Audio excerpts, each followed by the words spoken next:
Bonjour à tous, aujourd'hui on fait quelque chose d'un peu plus différent que d'habitude. Attendez-vous une vidéo assez longue parce qu'aujourd'hui j'avais envie de parler de toutes les œuvres d'un auteur de manga. Et quoi de mieux pour commencer que de traiter de son auteur préféré. Aujourd'hui on va parler de toutes les œuvres de Shinobu Otaka.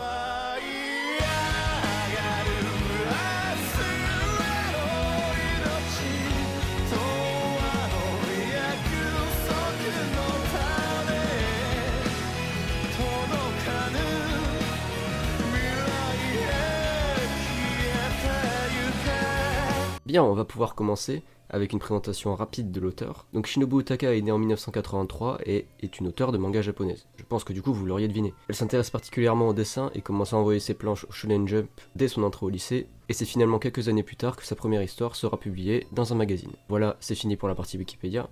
Maintenant on va passer sur tout le reste. Donc si on prend la totalité de ses œuvres, ça s'élève à 4 mangas que l'on va voir dans cette vidéo. Et du coup on commence avec celui que vous attendez le plus, comme ça sera fait, Maikumo Momo. Donc c'est un manga prépublié dans le magazine Young Gangan entre 2004 et 2008 et 12 tomes verront le jour. En France, le manga sera édité par Kurokawa, et oui, je les ai tous, et j'avoue que c'était un peu la galère pour en trouver certains parce que certains tomes valent assez cher. Ce manga nous raconte donc l'histoire de Koshi Inuzuka, un fils de martialiste voulant devenir procureur. Il va rencontrer Momoko Kuzuryu, elle aussi une fille de martialiste, et destinée à épouser Koshi, car le père de Momoko et le père de Koshi, qui sont deux martialistes incroyablement forts, se sont mis d'accord pour que leurs enfants se marient quand ils seront en âge. Tout ça dans le but d'engendrer la progéniture la plus forte du monde. Voilà. Et dit comme ça, on a l'impression de partir sur un truc pas franchement ouf. Et sur les premiers tomes, c'est un peu le cas. Personnellement, j'ai vraiment eu du mal à accrocher au premier tome. En fait, c'est surtout Koshi qui me gêne. Il est vraiment l'archétype de gars qui est toujours dans le déni et qui veut jamais rien faire pour arranger sa situation. Et malheureusement, il garde cette attitude très longtemps dans le manga. L'histoire devient bien meilleure avec l'arrivée des assassins, jusqu'à ce qu'on arrive à la moitié du manga. La deuxième partie, à partir du tome 7, est très convenable, malgré une fin plus que rushée, ce qui est un peu dommage. Le vrai point positif, c'est Momoko qui apporte une vraie touche d'humour vraiment satisfaisante, et à ce niveau-là, les autres personnages font aussi le taf, que ce soit Hiroa et Hanzo, ou Tenka par la suite, chacun amène sa petite touche bien sympa au manga. Et je l'ai pas précisé encore, mais le manga est un ecchi. Maintenant sur cette chaîne, vous êtes habitués, mais dans Sumo Momo, le ecchi est plutôt traité de manière parodique, notamment avec les échanges entre Momoko et Koshi. Les méchants principaux sont plutôt correct, même s'ils ne révolutionnent pas le concept des méchants. On a vraiment l'impression qu'ils sont méchants juste parce qu'ils ont envie d'être méchants, en tout cas dans la première partie. Et pour ce qui est du méchant, de la seconde partie, il a un vrai dilemme, même s'il est finalement assez brouillon et assez rushé sur la fin, il reste quand même un méchant meilleur que celui de la première partie. Tiens d'ailleurs, en parlant de méchant, je sais pas si c'est un plaisir personnel de Shinobu Otaka, mais dans Sumomo comme dans Magi, on a un personnage féminin très détestable. Dans Magi c'est Ren Gyokuen, et là c'est Tenten Koganei. Vraiment, si on devait la définir, le premier mot qui nous vient en tête c'est connasse. Même s'il y a un semblant de rédemption vers la fin.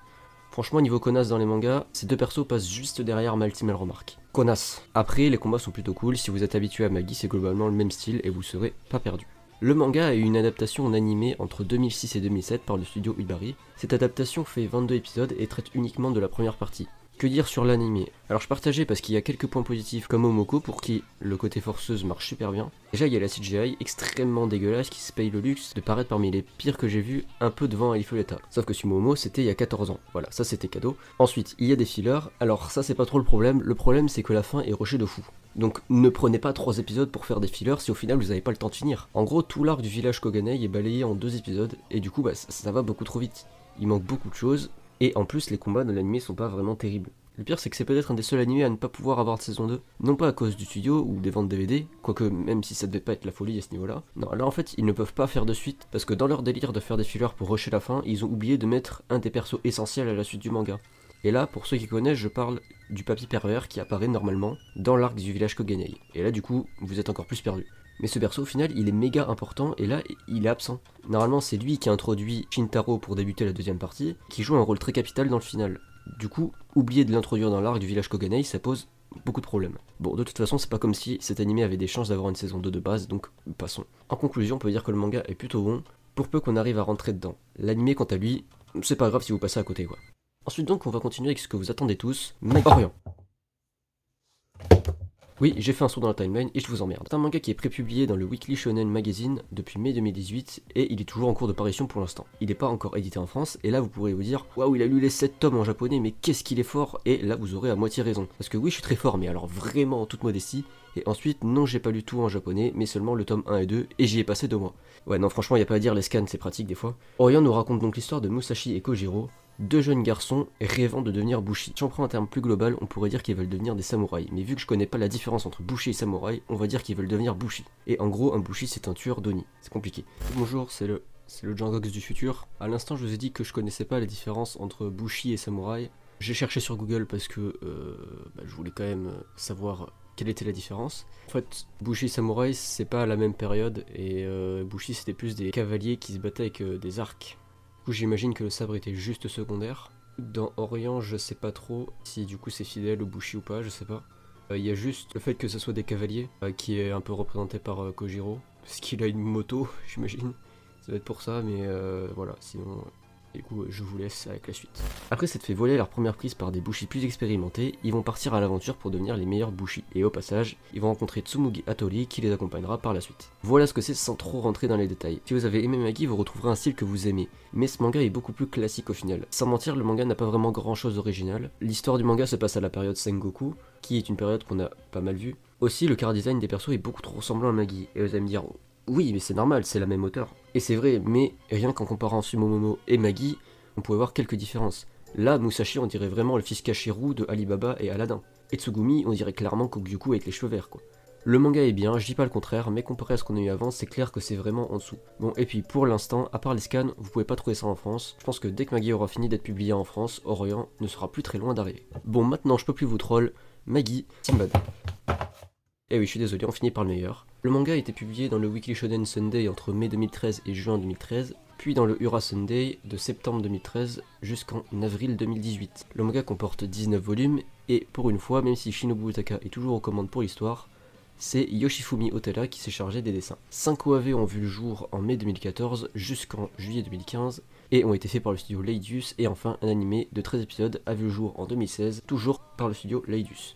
Bon, on va faire très court sur Magi Sinbad, c'est bien, et si vous avez aimé Magi, c'est globalement le même style, sauf que c'est plus centré sur Sinbad bien sûr. En fait c'est vraiment si vous avez beaucoup aimé Sinbad et que vous vouliez en savoir beaucoup plus sur lui, voilà, vous avez un manga sur Sinbad et sur son passé. Le manga est pas essentiel à la compréhension de Magi, mais c'est quand même beaucoup mieux de l'avoir lu pour mieux comprendre la philosophie de Sinbad par exemple. Le manga nous raconte donc la jeunesse de Sinbad et la construction de son pays, Cindoria. Je vais m'arrêter là parce que j'ai déjà réalisé une vidéo sur cet animé que je vous invite à aller voir, parce que j'aimerais éviter de faire des redites dans cette vidéo.